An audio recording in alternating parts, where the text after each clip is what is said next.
Ahí va, miércoles 13 de noviembre. Euforia libertaria en el posiblemente mejor momento de Milei desde que es presidente. Así están las cosas hoy en la Argentina, con, por supuesto, de fondo una crisis social muy delicada, crítica, que venimos contando acá diariamente. Pero son horas de celebración para Milei. La inflación de octubre fue la menor en casi 3 años, se ubicó por debajo del 3%, según difundió el INDEC. En paralelo, Milei habló con Mr. President Donald Trump y, según el gobierno, el estadounidense le dijo al argentino que es su presidente favorito. Y en las próximas horas meten fotos juntos, en la previa de una semana con alto contenido de política internacional para la agenda del libertario. Recibe a Macron, se va al G20 en Brasil y recibe luego a Giorgia Meloni, la italiana, también acá en la Argentina. Y en paralelo la oposición que se rompe en pedazos. Y ahí está el principal activo del oficialismo por estas horas. Porque lo económico tiene ahí algunos datos que al gobierno le permiten creer que la economía está mostrando las burbujitas del pedo de buzo, pero es endeble. Tiene algunas restricciones, está en complicaciones, tema reservas, tema dólar, advertencias de distintos sectores del poder económico, del debate entre los economistas y demás, de cuán sustentable o sostenible es esto, pero en la fragmentación política de la oposición está hoy la principal fortaleza de este gobierno. Fracasó el peronismo y bloques aliados en diputados para lograr el quórum de una sesión simple en la que pretendían reformar el régimen con el que se administran los decretos de necesidad de urgencia y también tumbar el DNU que flexibiliza a Caputo en la toma de nueva deuda. Ahí aparecieron los nuevos peronistas con peluca, Macri y los radicales, para blindar a Milei. Y hoy encima el Poder Judicial, todo indica, confirma la condena a Cristina Kirchner, principal referenta de la oposición. Todo eso configura un momento que para Milei es de celebración y de euforia, y así están por estas horas los libertarios. Empezamos a resumir. La inflación más baja en 3 años es el dato que surgió del INDEC en el día de ayer. La inflación de octubre fue del 2,7%, la más baja desde noviembre de 2021, según informó en las últimas horas el organismo oficial. En lo que va del año, los precios acumulan una suba del 107%. Las divisiones que mayor aumento tuvieron fueron vivienda, agua, electricidad, gas, tarifazos, y otros combustibles también, 5,4%, bastante por encima del promedio general, y también prendas de vestir y calzado, 4,4%. Bastante baja la de alimentos, 1,2%. Javier Milei celebró el número, Toto Masterclass, fiesta libertaria en las redes, y anticipó que si la inflación se mantiene en estos valores en los próximos 2 meses, se va a bajar a la devaluación mensual del dólar oficial, lo que ustedes habrán escuchado en algún momento como el crawling peg. Bueno, el crawling peg es que cada mes el oficial devalúa 2%. Con estos números de inflación, dice Milei que va a empezar a devaluar al 1%. Bastante audaz, veremos si efectivamente lo logra, mientras le están advirtiendo a algunos sectores que el dólar está atrasado, lo que vemos de los argentinos yendo a comprar a Chile, yendo a vacacionar a Brasil, etcétera, y cómo afecta eso a las reservas. De todas formas, acá hay un debate sobre el peso que tiene la suba acumulada de los servicios públicos en los ingresos familiares. Y esto es algo que notarán en sus vidas cotidianas. Sí. Todos los que nos están escuchando. Ahí está el punto, ¿no? ¿Cuánto están pagando de luz, de gas, de transporte, de combustible? Los gastos fijos, los costos fijos, ¿no?, de la vivienda. Y el peso en la economía real de las familias es mucho mayor que lo que están mostrando las estadísticas oficiales del INDEC.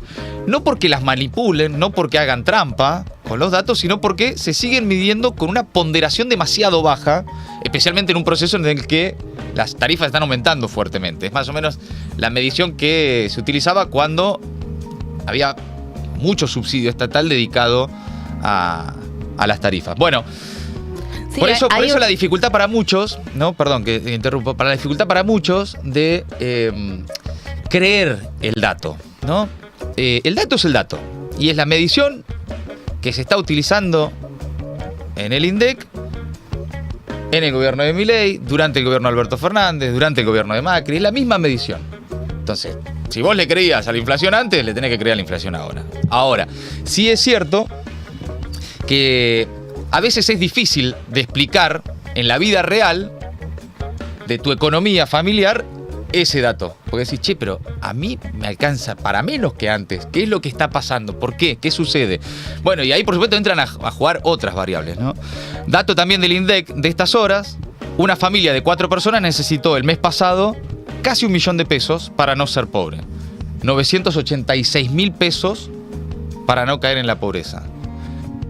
Casi medio palo para no caer en la indigencia. 434.000 pesos para no caer en la indigencia. Una familia tipo de 4 personas. Para la Universidad de Itela, con estas variaciones de las canastas básicas alimentarias y la canasta básica total, la pobreza se habría ubicado en el semestre mayo-octubre de este año en el 49% de la población. La mitad del país bajo la línea de la pobreza, con estos datos de inflación, ¿no? Bueno, y dice el informe de la Universidad Torcuato de Itela, esta proyección sugiere que alrededor del 49% de las personas viven en hogares urbanos pobres. La encuesta permanente de hogares es una encuesta representativa de una población urbana que en el semestre de referencia se estimó en 29.300.000 personas, lo que implica que alrededor de 14,5 millones viven en hogares urbanos pobres. Es lo que se lee en el último informe de la Torcuato de Itela, que lleva la firma de Martín Rosada. Ese es el dato que los libertarios están utilizando para festejar una supuesta baja en la estadística de la pobreza en relación a los primeros meses del año, ¿no? Ese es el dato que agarra Petovelo, Caputo, Milei para decir la pobreza está bajando. Bueno, cuenta ahí Sebastián Premisi en El Destape, en una nota que se titula Con motosierra y recorte de políticas sociales, Javier Milei llevó la pobreza al 49%, que las condiciones vulnerables de vida se miden según el costo de la canasta básica total, que se mueve al ritmo de la inflación. Para reducir la variación de precios, Milei llevó adelante un fenomenal ajuste en programas sociales, políticas laborales, sumada a la licuación de ingresos de la población. Entre enero y octubre el gasto público tuvo un recorte del 28% en términos reales. Bueno, después está la discusión también, puede estar más o menos de acuerdo, creer que era el camino o no, digamos, pero el costo social de profundizar la recesión, de la devaluación de diciembre para acomodar las variables, como le dicen los economistas, así, con motosierra y recorte en jubilaciones, universidades, gasto público, obra pública, etcétera, para enfriar tanto la economía que lleve a estos niveles de inflación. Algunos estarán de acuerdo, era lo que había que hacer. Otros dirán, che, pero el costo social es que llevaste la pobreza al 50%, que duplicaste la indigencia, que duplicaste la cantidad de jubilados pobres. ¿Ese era el camino para llevar la inflación a estos números? Bueno. Y después está la discusión sobre los salarios. Otro dato del INDEC. Según el INDEC, también ayer, los salarios crecieron en septiembre. Y hay algo bastante difícil de entender y de medir, que es que los sueldos de los trabajadores informales triplicaron la inflación, dice el INDEC.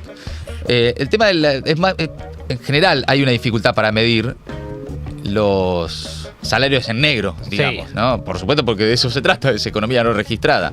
Las estadísticas salariales del INDEC muestran ahí un comportamiento de los ingresos de las personas no registradas que a esta altura es un fenómeno sin explicación lógica y que el propio informe oficial no proporciona. Es decir, ¿cómo que los salarios de los no registrados aumentaron 10% en un mes, 3 veces más que la inflación del mismo periodo? Bueno, es bastante difícil de entender de verdad y no hay explicaciones certeras, porque ese universo del asalariado en negro o no registrado es muy heterogéneo.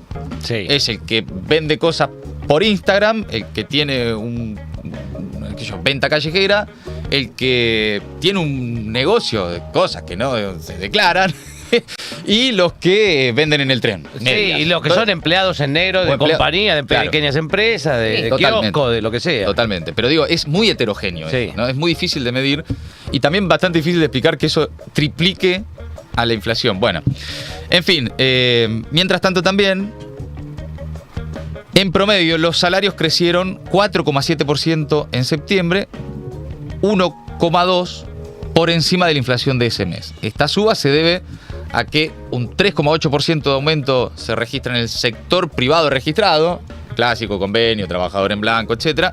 Un 3,9% en el sector público y un, insisto, 10% en el sector privado no registrado. En lo que va del año, los salarios aumentaron 119%.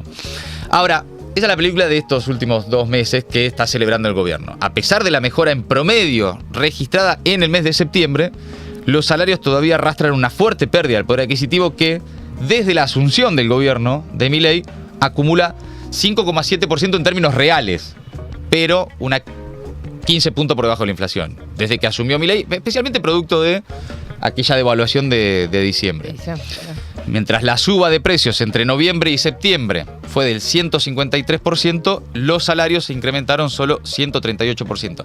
Y acá muchas aclaraciones siempre. Cuando decimos los salarios, Sí. bueno, dentro del universo y del mercado laboral está tan fragmentado, es tan heterogéneo, es tan difícil de pensar hoy en ni siquiera un tipo de trabajador, en 3 tipos de trabajadores. Es muy difícil. Eso cambió sustancialmente. Algo cambió y para siempre, no solo en Argentina, sino en el mundo. Al respecto, y recomiendo el documental de Ofelia Fernández sobre el mercado laboral. Creo que está en el canal de YouTube de Corta, ¿no? En el canal de YouTube de Corta. Recomiendo que lo vean. Bueno, Luis Campos es un especialista a quien siempre citamos y acudimos para tratar de entender datos que tienen que ver con el mercado laboral y los salarios. Es investigador de la CTA Autónoma. Dice: la recuperación salarial volvió a desacelerar en septiembre, según el INDEC. A partir de ahora difícilmente veamos movimientos significativos en el corto plazo. Un nuevo equilibrio en un escenario muy distinto al de un año atrás. Y dice: entre 2020 y 2023 el salario real se mantuvo relativamente estable, en niveles históricamente muy bajos y en el marco de desequilibrios macroeconómicos cada vez más importantes. El ajuste de diciembre fue muy fuerte y la recuperación muy heterogénea. Dice también Luis Campos: a partir de abril los salarios volvieron a crecer gracias a paritarias que miraban a la inflación pasada con un IPC que mostraba números decrecientes. Este fenómeno está llegando a su fin. En septiembre el aumento del salario real fue el más bajo desde entonces, ¿no? En el mejor de los escenarios, el salario real no se va a recuperar significativamente en el corto plazo, dice Luis Campos. A lo sumo podrá haber movimientos en algunos sectores, pero no mucho más. Y se pregunta: ¿sustentabilidad política y social de este nuevo escenario? Vaya uno a saber. Y ahí es la discusión de estas horas. Todo esto que yo estoy diciendo tiene un impacto muy importante, más allá de las encuestas, en cómo se ordena el sistema político. Pues empieza a haber sectores del sindicalismo, del poder económico, incluso de la oposición política, que dicen: che, ojo, empieza el famoso ¿y si sale bien? Sí. Que es la pregunta de los libertarios. Che, ¿y si sale bien? Bueno, este clima, el veranita, la primavera financiera, lo que está pasando con el riesgo país, las acciones, toda esta cosa más del palo de Toto Caputo. Pero en la economía real ves estos datos, ves la inflación, decís: che, ojo, mirá si lograron pilotearla y si sale bien. Entonces, el sistema político, cuando digo el sistema me refiero a los actores de poder, ¿no? Dentro de las distintas formas posibles, empiezan a decir: che, ¿y si sale bien? Por eso digo, y vuelvo al comienzo, hay euforia entre los libertarios y verdaderamente creo Milei está, desde que asumió, en su mejor momento. Sí, claramente. Por las cuestiones que venimos contando y por las debilidades ajenas, ¿no? Por las debilidades de la oposición, por la fragmentación, por el reacomodamiento también de ese sistema político que en algún momento, acá hemos conversado, iba a suceder si más o menos pasaba el primer tramo con estos números. Sí. Esto que digo, por supuesto, con todas las diferencias ideológicas, personales y hasta humanas que uno puede tener con el gobierno. Ahora, objetivamente hablando, políticamente hablando, Milei hoy, desde que asumió, está en su momento de mayor fortaleza. Sí, y el panorama, que tienen por delante, digamos, con toda una producción energética que se viene, también hay que tenerlo en cuenta porque eso va a ser entrada de dólares fuerte. Sí, bueno, todo eso siempre veremos en la Argentina, porque hay que ver, ¿no? ¿Y qué pasa con las inversiones? ¿Qué va a pasar con el nuevo acuerdo con el Fondo Monetario Internacional? ¿Qué va a ser de la Argentina en su alineamiento total con Estados Unidos, etcétera? Ahora, objetivamente, hoy las cosas, todo esto con la mitad del país bajo la línea de la pobreza, con dificultades en la vida cotidiana de las personas críticas, muy sensibles, de un escenario social que ya era crítico en diciembre cuando Milei ganó las elecciones, en parte por las razones de las que hemos hablado, que es que Milei ganó las elecciones. Sí, claro. Pero si vos mirás estos números, que son bandera además, el tema de inflación para Milei es estandarte, es el mandato. ¿Qué mandato tenía el triunfo de Milei? Bajar la inflación. ¿A qué costo? Dirán algunos. Bueno, es lo que venimos comentando y las complejidades que tiene ese proceso. Ahora, con estos números, con el relato también, mucho de relato, mucho de clima que se va generando, de épica, cuando vos ves cómo el resto del sistema empieza a ordenarse, cuando ves que ni el peronismo puede lograr quórum para una sesión normal, decís, bueno, el tipo está más sólido de lo que muchos pensaban hace algunos meses, ¿no? Sí, y hay algo más allá del relato. Creo que está claro ya a casi un año de gobierno que lo que logró Milei es lo mismo que logró Néstor en un punto, no digo, en su mandato, que es restaurar la autoridad presidencial, claro. Que un presidente se proponga un plan y lo lleve adelante. Sí, a vos te puede parecer horrible el plan, pero claro. Lo que hay que reconocer, sobre todo en el proceso de desregulación y el avance, la parte Sturzenegger de la vida,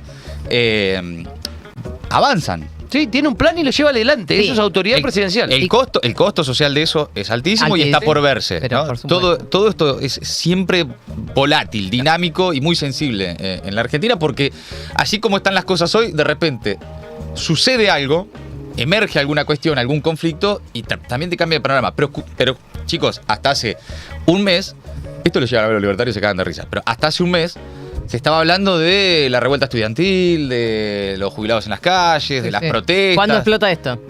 No tanto de cuándo explota, sino de cómo empezaba a configurarse un escenario de resistencia, de reacción, de organización de las distintas luchas.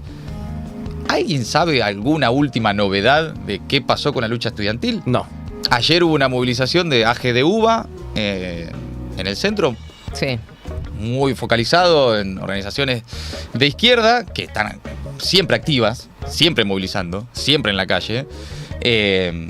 Y un protocolito antipiquete ahí, porque los corrieron un poquito de la calle y no mucho más, ¿eh? Sí. Hay un cronograma, digamos, de protestas en las diferentes provincias, eso ya está, pero yo lo que aportaba también es que en este panorama, encima, cuando el gobierno se ve con alguna dificultad, como lo que se suponía que se planteaba en el día de ayer en el Congreso, tuvo, y hay que decirlo, habilidad política para frenarlo. Sí, o sea, que era algo que son bastante más pragmáticos de lo que parece. De lo que nosotros creíamos y nos mofábamos. Para toda esa rosca están obviamente trabajando Guillermo Franco, claro. Martín Menem, los Menem en el gobierno, etcétera, y demás. Por supuesto que todo esto que decimos, nosotros no desconocemos porque además lo contamos todos los días. Tiene también un trasfondo social muy complejo, muy delicado. La situación en los barrios es muy sensible. Parte de los mismos datos de estas horas es que una familia de 4 personas necesita $1 millón de pesos para no caer en la pobreza. Es una bocha de guita. Un palo para no caer en la pobreza para una familia en la que trabajan, con suerte, 2. ¿Cómo juntan esa guita? Bueno, ahí tenés. Medio país bajo la línea de la pobreza. Ahora, el escenario de conflictividad, objetivamente, para esos números, es bajo. Y ahí tenés también el sistema político, por eso digo, bastante ordenadito. Ya no solo a Macri, al radicalismo, a un sector del peronismo, a un sector del sindicalismo, al poder económico. Después, ¿qué sucede con eso? Bueno, no está garantizado nunca nada en la Argentina, siempre son escenarios abiertos. En este marco, en este contexto, llega hoy la condena a Cristina.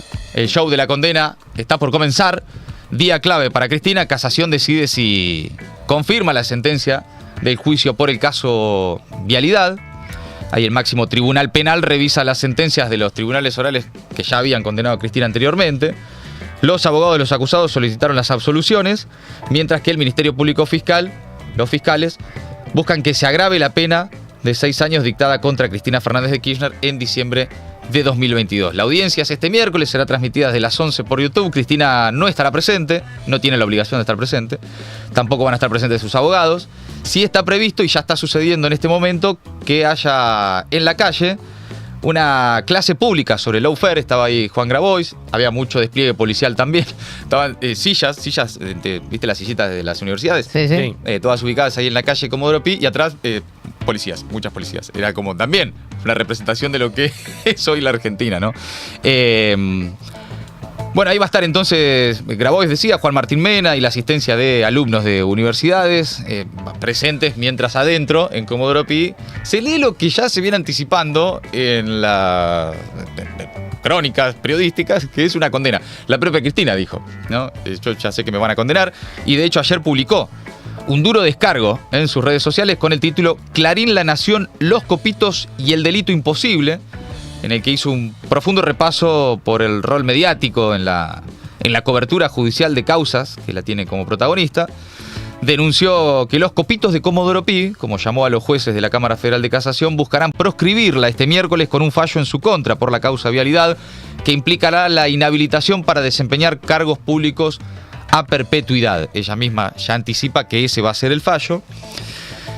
Y dice, sepan que hagan lo que hagan, no van a hacerme callar, no fui ni seré nunca mascota del poder, desde muy joven he militado en el peronismo y trabajado para lograr una Argentina más justa y más humana y una nación que construya patria, y ¿saben qué? Pienso seguir haciéndolo, dijo la expresidenta en una extensa carta publicada en sus redes sociales. Ahí habló obviamente de la persecución mediática y judicial y dijo que esto tiene como objetivo principal castigar judicialmente y dejar fuera del tablero político a los dirigentes que hacen y conducen gobiernos nacionales, democráticos y populares, pero al mismo tiempo tiene un segundo objetivo, dice Cristina, que es disciplinar con el miedo al resto de la dirigencia política, social y sindical. Bueno, además de esta carta, ayer Cristina se reunió con la conducción del Partido Justicialista, ya ejerce su rol de presidenta del PJ.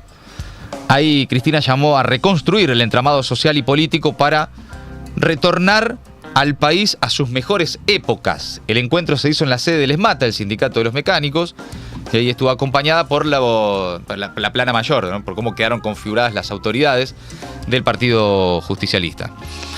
Están contándole a los argentinos una película que no existe, dijo Cristina, y advirtió que tiene muy en claro por qué la persiguen y pidió que la corten con la cuestión de que son los padres de la modernidad. A ver qué dijo. Tenemos que volver a los comandos celestiales, a la convicción absoluta de que Dios, la Virgen y el pueblo van a permitir que podamos reconstruir un entramado social y político que finalmente pueda hacer retornar al país a sus mejores épocas. Tengo muy claro por qué me persiguen, no es nada nuevo, ¿no? En el peronismo me parece que la persecución no es nada nuevo, estamos acostumbrados a eso. Eso, lejos de amedrentarnos o hacernos retroceder, nos hace mucho más fuertes, mucho más fuertes.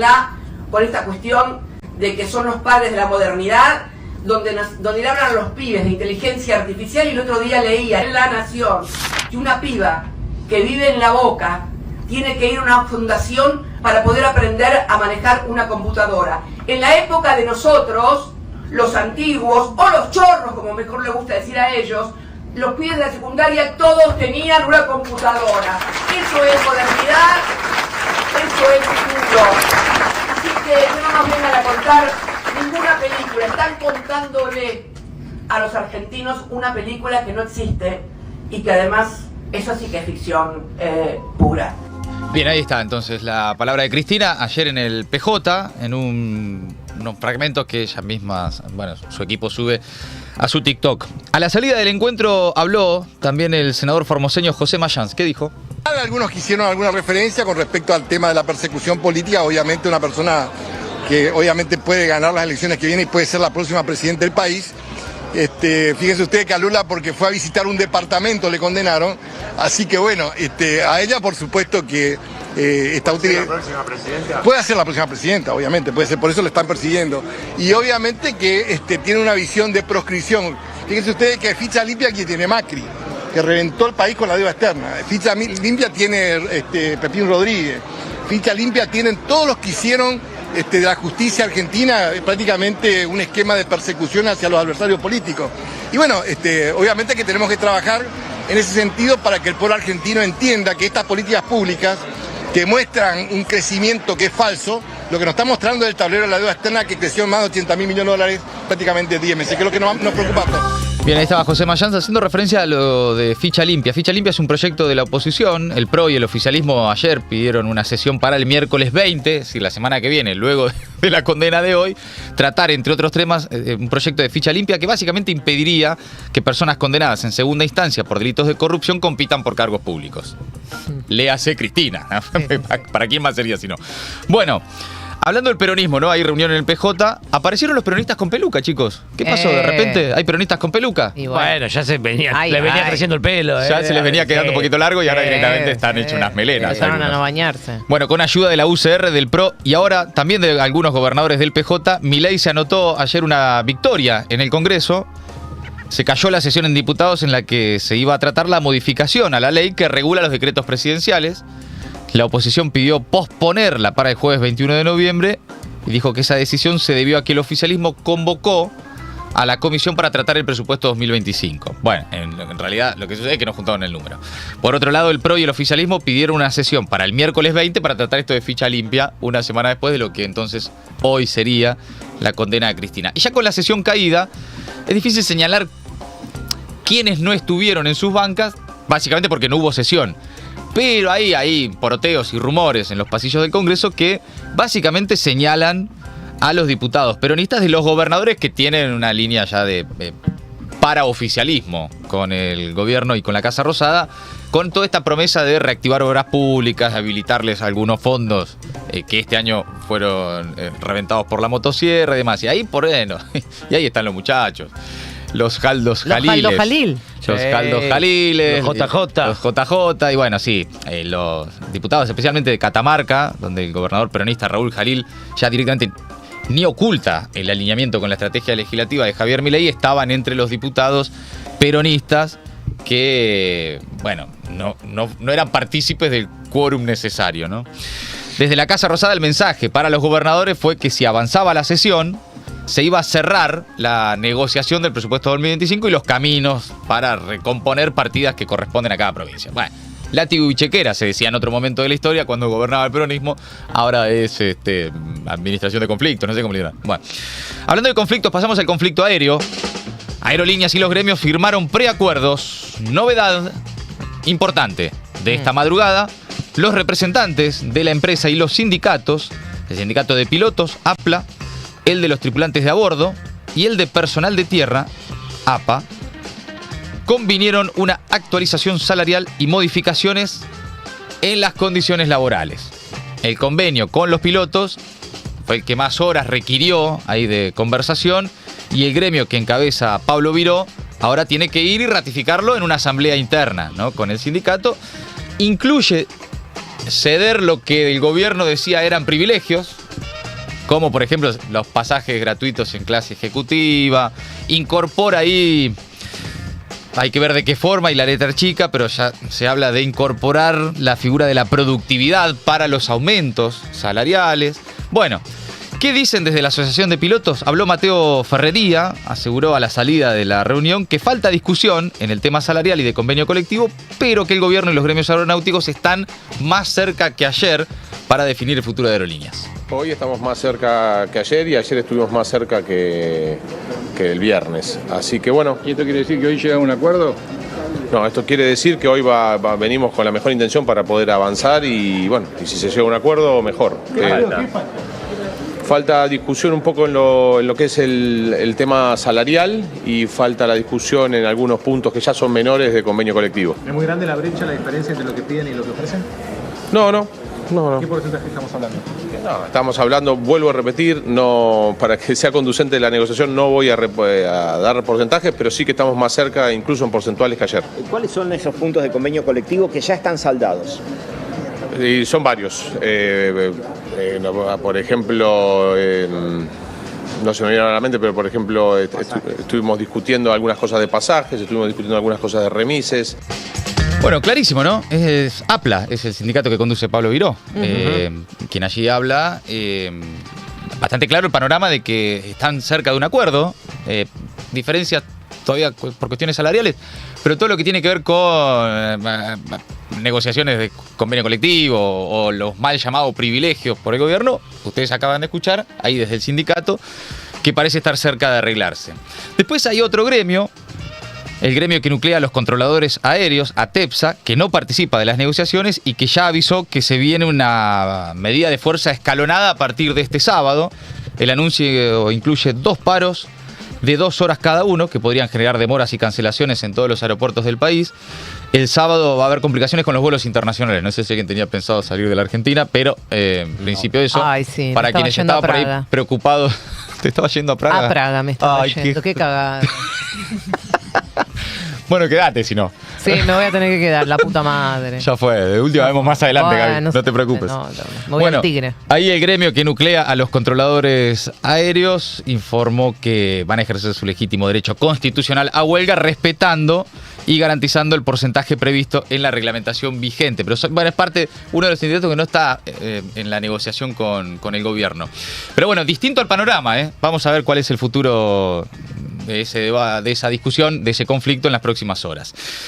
Atención con esta noticia, Milei eliminó el Procrear, hablando de pasarle motosierra y de avanzar sin restricciones. Afuera. El gobierno disolvió el programa Procrear y habilitó las hipotecas divisibles. Bueno, este lunes en sus redes sociales, Adorni ya había adelantado que el Procrear se terminaba, que básicamente todos conocen el Procrear, chicos, el plan destinado a la construcción, adquisición de viviendas. Levante la mano quien se hizo una casa con el Procrear, habría que decir, y van a ser varios, especialmente en las provincias, ¿no? En la ciudad de Buenos Aires fue más difícil, por supuesto, pero ese programa va a dejar de existir de la forma en que se conocía hasta el momento. Hoy se oficializó la medida en un decreto, el decreto 1018, y establece ahí, salió Toto Caputo ya mirá, todos levantando la mano en el chat. Yo Colomba, todos hicieron la casita con el Procrear, Nico, yo, Santi, Roberto. ¿Quién más hizo una casita con el Procrear? Mirá. O alguna refacción, o alguna... Sí, claro, porque había dos líneas, Había una para líneas. construcción y otra para refacción. Exactamente. Bueno, sí, muchos. Todos conocemos a alguien que se hizo una casita con el Procrear. Posiblemente no. Casi la única forma en los últimos años de hacerse una casa. Porque si vos vas a un banco a buscar un crédito hipotecario, te dicen, ¿un qué? Disculpame. Ah, no, eso debe ser... preguntarle el de al lado. Vas al de al lado y decís, no, ay... Vas al banco y decís, che, un crédito hipotecario, ¿sabés qué? Justo el último que tenía No, che, no, te la debo. No, crédito hipotecario no tengo, te dicen los bancos. Imposible. Y ahora vienen las hipotecas divisibles. Así le llama... ¿Qué son? Yo, casita y reforma y ampliación. Yo, dice Bárbara. Tremendo, todos. Es impresionante, el Procrear fue impresionante. Sí. Todos lo conocemos, una política pública extraordinaria, ¿no? Para mucha gente que de otra manera no había forma de tener casa propia. Y sigue sin haber forma de tener casa propia. Sí, no hoy, alcanzó tampoco. No, por supuesto, pero hoy ¿cómo te haces una casa? No. Tenés que exportar soja o dedicarte, no sé, Sí. a la tener minería. Una bicicletería financiera. Claro, no. De luxe. Pero un trabajador que vive de un salario y difícilmente vaya a un banco y le den un préstamo, un crédito hipotecario. Imposible. Bueno, se vienen estas hipotecas divisibles, un tipo de crédito que, dicen oficialmente, posibilita que la deuda original y su garantía se dividan en partes independientes. En el contexto inmobiliario, esta división se suele aplicar a proyectos como edificios o complejos de viviendas. En ese caso, a cada unidad le puede corresponder su propia porción de hipoteca. Con esto, en lugar de que una propiedad privada se venda con toda la deuda hipotecaria asociada, puede dividirse en unidades que tengan porciones de la deuda. Dicen algo que facilitaría la venta de estas nuevas unidades sin necesidad de cancelar la hipoteca en su totalidad. Eso es lo que dicen oficialmente. Mucha suerte. Ahora, ¿qué va a pasar con las obras en todo el país ya iniciadas, con, por ejemplo, la participación de los municipios? No hay detalles oficiales todavía, pero la idea del Ministerio de Economía, del cual depende la Subsecretaría de Hábitat y Vivienda, es liquidarlas, así fue el término empleado, a favor de terceros encargados de finalizarlas, y que luego esas viviendas sean compradas a través de un crédito en el que ya no intervendría el Estado como garante de tasas que partan de la idea del acceso a la vivienda como un derecho, ¿no? Ahí está otra vez el mercado, y únicamente el mercado, regulando el acceso a la vivienda. El que celebró en las redes fue Toto Caputo, muy contento está el Toto. Hoy sacamos DNU creando la hipoteca de bien futuro. Le gusta poner muchas banderitas argentinas. Sí. Cuando vos exagerás con algo, ¿no? Sí, dime. Sospechá. Dime de qué te jactas y te diré de qué adolece. Mucha banderita argentina, Toto Caputo, pero está mandando el oro a Londres, así que es difícil, ¿no? Sí. Esto realmente es un hito histórico del crédito hipotecario en nuestro país. Va a permitir financiar vía hipotecas, proyectos nuevos y escriturados, proyectos en pozo. Bueno, es extraordinario, como todo lo que hace este gobierno. Es un cambio de paradigma en la industria que apunta a impulsar al mismo crédito hipotecario y los desarrollos inmobiliarios. Se tuiteó encima Toto Caputo. Todo es histórico, cambio de época, cambio de paradigma, todo es así. El gobernador bonaerense Axel Kicillof dice: es increíble, el gobierno de Milei festeja cada vez que le quita derechos al pueblo. El Procrear fue uno de los planes de crédito para vivienda más exitoso y virtuoso. Fue lanzado cuando Axel era ministro de Economía. Más de 500.000 de familias trabajadoras de clase media accedió a la casa propia o a mejoras. Se implementó junto con el banco hipotecario. Hoy quedan abandonadas miles de viviendas en construcción. Gobiernan solo para los que más tienen, dice Axel Kicillof en su cuenta de Twitter, reivindicando el programa que acaba de dar por finalizado el gobierno. Bien, amigos, nos metemos en esta polémica en el fútbol con Spring jugando en Riestra y la reacción del mundo del fútbol alrededor de esto, porque es bien interesante lo que está pasando ahí, sobre todo porque empiezan a aparecer es parte del debate sobre las sociedades anónimas deportivas, pero también es parte del debate sobre las apuestas en el fútbol.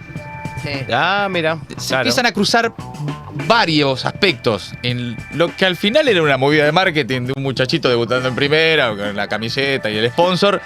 Ojo, porque mira, investigan al DT de Riestra y al streamer por apuestas ilegales. También a Logro Fabiani, tras el polémico debut del streamer en la liga profesional, informa hoy Clarín, después del episodio del lunes en el que el streamer se convirtió por 78 segundos en jugador de primera. La Fiscalía Especializada en Juegos de Azar inició una investigación de oficio. Cristian Fabiani y Sprint están bajo la lupa de la justicia, informa Clarín. Después, ayer, a través de un comunicado, el club Riestra salió a pedir disculpas. Nuestro objetivo fue y es atraer nuevas audiencias al fútbol. Dice. Bien. Lamentablemente, esta acción de marketing generó muchas opiniones negativas. Fue una acción de marketing que de mínima salió mal, ¿no? Y hay que ver qué pasa después. Y habló el pibe, luego de jugar un rato, ni siquiera de jugar, entró, arrancó el partido. Sí, no tocó ni la pelota. Uno de sus compañeros fue a hacer un full para interrumpir el partido y que ahí pueda salir. No llegó a tocar la pelota, ni siquiera jugó, creo que ni siquiera llegó a trotar. Sí. Pero bueno, dijo que no era la intención ni en pedo faltar al respeto, se disculpó, dijo que le dieron la anécdota de su vida y que no le sacó el lugar a ningún pibe. A ver.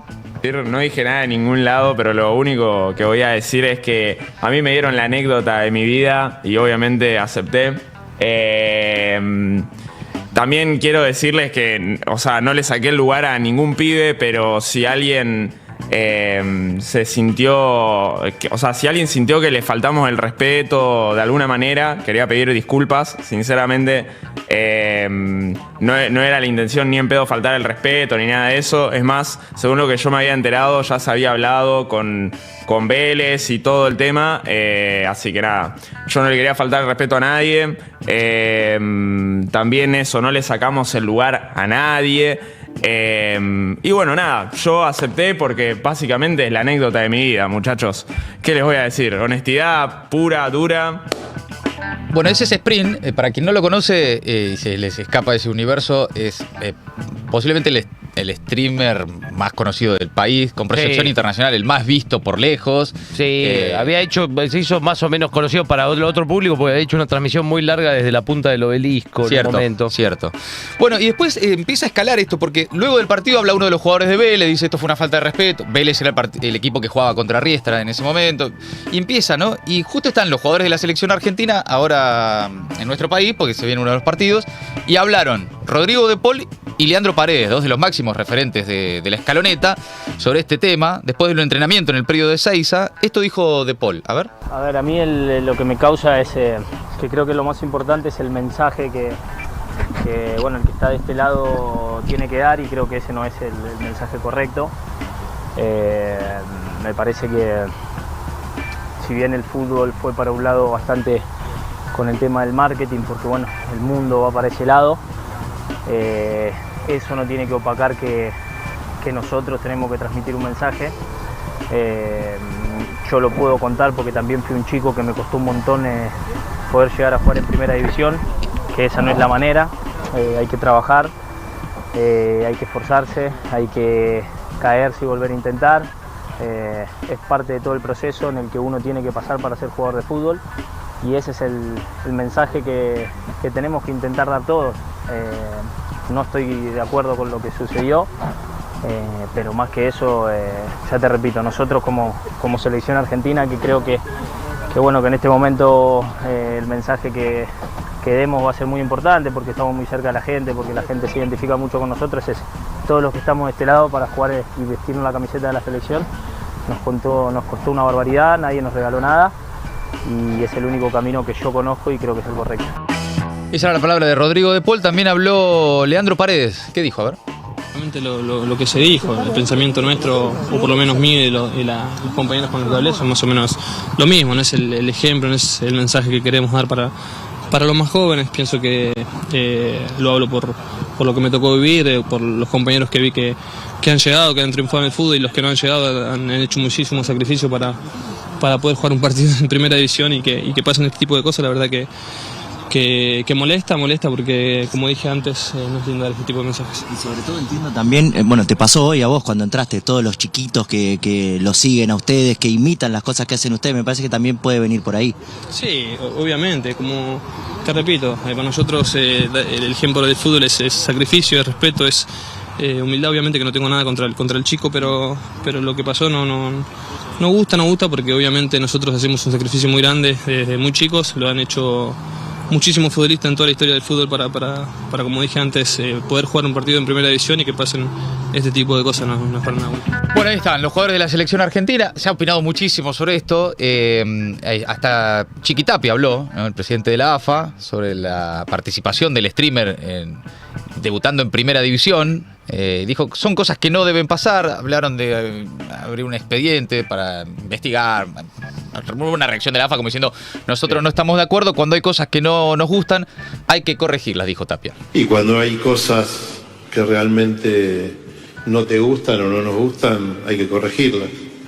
Y tengo entendido de que el Tribunal de Ética y el de Disciplina están trabajando. Ayer mismo se pusieron a trabajar sobre este hecho que estás diciendo vos, y creo que el club también acaba de hacer un comunicado pidiendo disculpas. No lo vi, pero sin dudas de que son cosas que hay que corregirlas, porque no deben pasar. Y hay muchos chicos que se quitan la vida en medio de los problemas que viven con la sociedad y todo. Y ha pasado con chicos que terminan y no llegan a concretar su contrato.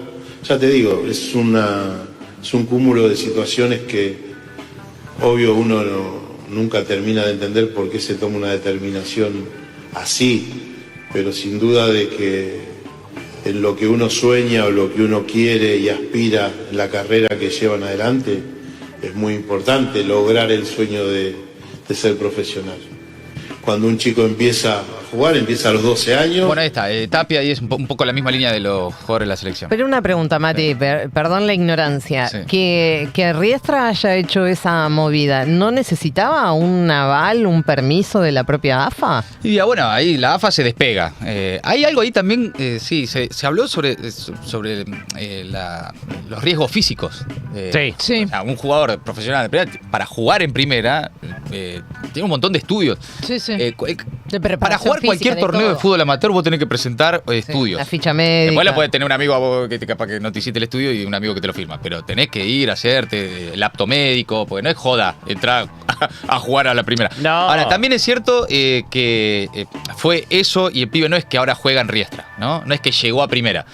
Hubo una movida de marketing, entró 78 segundos, hicieron una cuestión que evidentemente al club le salió mal, al pibe le salió mal, a la marca le salió mal, al empresario dueño del club, aunque no se permitan las sociedades anónimas deportivas, le salió mal. Y ahí hay, me parece, más que el caso del pibe y su llegada o no, y los segundos que estuvo en cancha, es parte del debate sobre el mercado regulando todo. Tal cual. Y las sociedades anónimas deportivas, en este caso, en la hipotética posibilidad de que en algún momento se hagan cargo de los clubes de fútbol. Acá hay una muestra de lo que sucede cuando eso que te proponen se pone en práctica. Porque Riestra no es una sociedad anónima deportiva, pero es un club manejado por un empresario. Es un club gerenciado por un empresario con la venia del Chiquitapia, en este caso, que está en contra del ASAD, pero está a favor de que un empresario gerencie un club como Riestra. Y todos sabemos que hay empresarios dueños de clubes Pasa con Talleres. Sí. Pasa con Riestra. Pasa con varios que están siendo administrados como sociedades anónimas deportivas sin serlo. Pero acá tenés un ejemplo, es una marca, Speed, la latita. Era una publicidad. Bueno, que terminó mal, ¿no? Sin contar que siempre, cada tanto el arquero, cuando está por terminar el partido, se toma una lata de Speed en el arco, digamos. Claro, hay como PNTs directamente. Digamos. Sí, totalmente. Pero bueno, me parece que es interesante el episodio y las reacciones, sobre todo de los jugadores de la selección argentina de fútbol, para ubicar este hecho, más allá del streamer, de sprint y qué sé yo, en el debate general de todo regulado al mercado. Y la libre administración de las vidas por el mercado, ¿no? Y de todo lo que tenga que ver con nuestras vidas. Bueno, en fin, volvemos ahora a Milei y su conversación con Trump. Hablando del libre mercado, el primer contacto con Donald Trump no fue tan pronto, no fue tan rápido después de las elecciones presidenciales como a Javier Milei seguramente le hubiera gustado, pero la conversación telefónica sucedió finalmente y Manuel Adorni la resumió de la siguiente manera con un tuit diciendo: Donald Trump al presidente Javier Milei, usted es mi presidente favorito. Bueno, esto está sucediendo en la víspera del viaje de Milei a Estados Unidos, donde está invitado a participar en la conferencia política de Acción Conservadora que se va a desarrollar en las próximas horas, entre el 14 y el 16 de noviembre en Palm Beach. En el complejo, digamos, de Donald Trump, ¿no? Que por estos días está de alguna manera desplazando, tengo ganas de decir, el centro de gravedad del poder, pero al menos podemos decir la atención mediática de Washington, no estamos ya hablando, digamos, de Joe Biden, al estado de Florida. Y a la casa de Trump, directamente. A la casa de Trump, claro. Que está en la realidad hace mucho tiempo que hace negocios desde... Es su lugar de negocios. Su reino, digamos. Claro. Es un castillo. Es un complejo, digamos. Es un complejo de comunal, tienen golf, la residencia particular, etcétera. Bueno, nunca tuve la oportunidad de viajar allí. Cualquier momento. Claro, sí, ya nos invitan. Atención, si quieren enviar especial para la asunción de Trump, Orián se postula. Pero no hay una reunión formal pactada, ¿no? En ese evento. Que se sepa, no. Sí hay expectativa. Por ahora, lo que se anuncian. ¿O de qué se está hablando? Se está hablando de expectativas, de que haya un encuentro cara a cara entre ambos mandatarios, pero no es que hayan dado una hora, un contexto específico en que eso vaya a suceder. Uno puede pensar que va a suceder porque es speaker Javier Milei en ese... alguna foto va a haber, un encuentro y una foto mínimo. A participar concretamente, y cuando vas al sitio de la CIPAC, por ejemplo, aparece entre los speaker y guest, ¿no? Los invitados. Claro. Bueno, entonces expectativas en torno a un cara a cara, tal vez una segunda foto después de la que se sacaron en febrero pasado en otro encuentro justamente de la CIPAC. En esa ocasión fue en Washington, si no mal recuerdo. Es un buen momento para Javier Milei, vos lo has dicho, Mati, es un buen momento, y la llamada con Trump de ayer vino de alguna manera a coronar una jornada de mucha exaltación para Javo, que empezó en el Meta Day con el siguiente discurso. Porque entiendo que hoy la carrera fiscal es igual de importante que la carrera aeroespacial o la carrera armamentística. En Estados Unidos ya se dieron cuenta y nos están copiando el modelo. De hecho, Elon Musk tiene conversaciones con Federico Sturzenegger para ver cómo desregular la economía estadounidense. Y obviamente que la afuera y la motosierra son productos de exportación. Así que es parte de la marca país, jefe, hacete cargo. Bueno, esas son las declaraciones con las que casi llegamos a cerrar el programa de ayer, pero me pareció interesante volver a traerlo a la mesa. Es un evento de Meta Es un evento de Meta, que de hecho lo saludó, ¿no? Mark Zuckerberg, con quien se reunió en algún momento. Bueno, tiene este va a ser el séptimo viaje a Estados Unidos en 11 meses de estar en funciones. Bien. Entonces ha visto a toda la gente que le cabe, ¿no? Sí, claro. Eso. Sí, tiene fotito con todo. Con todos. Simplemente para cerrar, decir que de verdad, porque a veces cuesta como discriminar qué es lo más importante, esto de verdad que es un momento bisagra en lo que tiene que ver con reconfigurar las relaciones estadounidenses con el mundo. Sí. De verdad, se vienen cambios. Algunos no van a sentir tanto el impacto y otros sí, de manera positiva. o no, tener a Donald Trump, lo hemos dicho varias veces, como socio ideológico en la Casa Blanca no garantiza ni que haya fondo fresco del Fondo Monetario Internacional, ni que haya lluvia de inversiones para la Argentina. Pero sí, y eso está bien tenerlo presente, le da mucho volumen, le da músculo a las ideas que defiende Milei. Sin lugar a dudas, el regreso de Donald Trump a la Casa Blanca, un Donald Trump 2.0, crea sinergias de las que se podría beneficiar de un modo u otro Javier Milei y saca muchos filtros. Bien, amigos, hasta ahí entonces el resumen imposible de Maldita Suerte. Maldita Suerte. Una mirada absurda de una realidad crítica. Casi